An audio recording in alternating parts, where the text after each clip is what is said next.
Avec près de 900 000 abonnés et plus de 12 milliards de francs CFA de transactions faites en ligne ces 2 dernières années, le secteur de la monnaie numérique se porte plutôt bien au Tchad. Avec l'entrée sur le marché des cartes bancaires magnétiques, les achats en ligne pourront augmenter de 6% d'ici la fin de l'année 2017. Selon certains experts, ce boom s'explique par l'insécurité aux frontières qui ne facilite pas le transport d'argent liquide par les commerçants tchadiens à destination du Cameroun ou du Nigeria.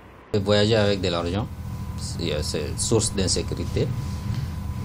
Aussi bien à l'étranger que même au Tchad, parce qu'il y a des phénomènes d'insécurité sur la route pour quitter N'Djamena, aller à Béché ou bien au-delà de Béché.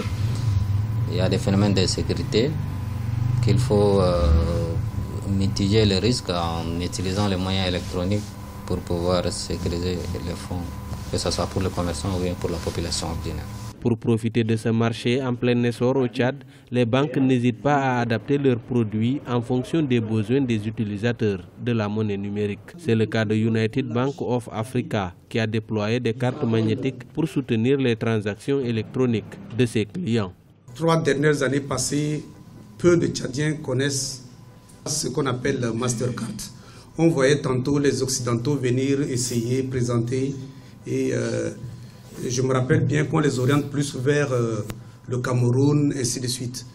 Aujourd'hui, UBA Tchad a bien voulu qu'il y ait Mastercard au Tchad pour que, plus que jamais, les activités des Tchadiens passant par les moyens de paiement électronique puissent avancer. Selon certains experts, dans un pays enclavé comme le Tchad, la monnaie numérique devient une alternative plus sûre et plus fiable pour les commerçants importateurs de marchandises à partir des pays voisins comme le Cameroun, le Nigeria ou encore le Soudan, des pays en proie à des crises sécuritaires ces dernières années.